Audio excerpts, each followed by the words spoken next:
লোকসভা ভোটের প্রচার শুরু করলেন যাদবপুর লোকসভা কেন্দ্রের বিজেপি প্রার্থী শিক্ষাবিদ এবং লেখক অনির্বাণ গঙ্গোপাধ্যায়। টালিগঞ্জ বিধানসভা কেন্দ্রের 5টি ওয়ার্ডে আজ সারাদিন 2 দফায় প্রচার সারবেন তিনি। এক দলীয় কর্মীর বাড়িতে তার মধ্যাহ্নভোজ করার কথা।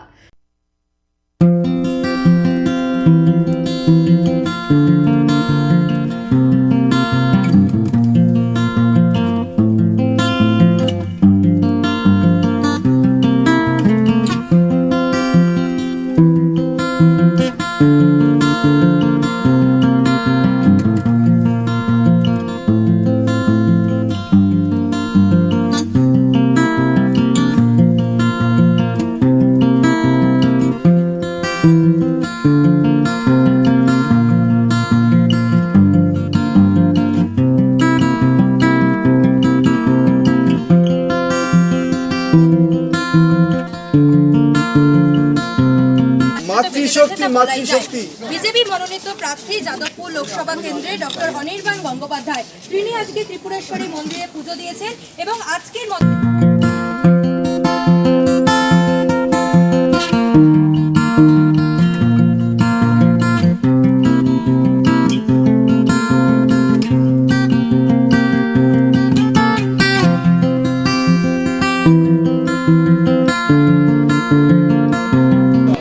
কোনো শুভ কাজ শুরু করা যায় না। আমার সৌভাগ্য, আমি ত্রিপুরার মাতাবাড়িতে মায়ের আশীর্বাদ পেয়েছি। সেখানে বাঙালিরা বিপুলভাবে, ত্রিপুরার বাঙালিরা আমাদের সমর্থন জানিয়েছেন এবং সেই জন্যে মার কাছে এইখানে এসে তারই আশীর্বাদ চাইছি, কেন তারই অংশ এখানে। এবং এক কেন্দ্র, এক পীঠস্থান, দেশের পীঠস্থান, বাংলার পীঠস্থান। এবং আমি এখানে এসে যখন মায়ের সামনে বসেছিলাম, আমার মনে হলো যে জিতে গেলে সত্যি কিন্তু এই জায়গাকে আরও সুন্দরভাবে ঢেলে সাজানো চায়। মার যেমন স্থান হওয়া উচিত ঠিক সেইভাবেই করা যেতে পারে। এবং আমি এখানে বলতে চাই যে প্রধানমন্ত্রী নরেন্দ্র মোদী গত 10 বছর ধরে আমাদের আস্থা কেন্দ্রগুলোকে যেভাবে ঢেলে সাজানোর ব্যবস্থা করেছেন, চতুর্দিকে দেখা যাচ্ছে মা ত্রিপুরা সুন্দরীর এই মন্দির যাতে সেই প্রকল্পের অন্তর্গত একটি বৃহৎ আকার ধারণ করে, এই প্রার্থনা করলাম মার কাছে। একসময় যাদবপুর মানেই বামেদের দুর্গ ছিল, তারপর তৃণমূলের, এবং সেখানেও প্রথমে শিক্ষাবিদ এবং তারপর 2 বছর, গত 2টো টার্ম অভিনেত্রী, তিনিও এবার গড়রাজি দাঁড়াতে। সেই তার আগে গায়ক ছিল 2009 সালে। কি বলবেন? দেখুন, বামেদের গড় তো সারা পশ্চিমবঙ্গ ছিল, গড় ভেঙে গেছে। কিন্তু বামেরা যারা রয়েছে বা বামপন্থী যারা রয়েছেন তাদেরকে বলবো যে আপনারা একটু ভেবে দেখবেন। দেখুন, আপনাদের সাথে তো আমাদের লড়াই হচ্ছে বিচারধারার লড়াই, এবং বিচারধারার আইডিওলজিক্যাল ফাইট হবে, কিন্তু আমাদের পশ্চিমবঙ্গকে তো মুক্ত করতে হবে।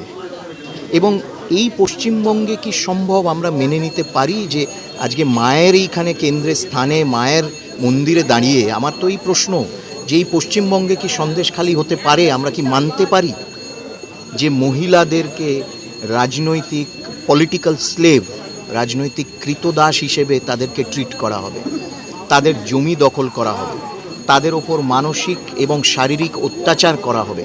এই পশ্চিমবঙ্গে হবে যেখানে মুখ্যমন্ত্রী মহিলা একজন, তিনি কোনো কথা বলেননি, তিনি কন্ডেম করেননি, তিনি কিচ্ছু বলেননি। তা এটা কি সম্ভব? সেই জন্য বলছি যে আমরা একত্রিত হয়ে আসুন, আগে পশ্চিমবঙ্গকে আমরা রাহুমুক্ত করি, পশ্চিমবঙ্গের যে ঐতিহ্য তাকে আগে আমরা মুক্ত করি, ফিরিয়ে আনি, বিচারধারার লড়াই হবে।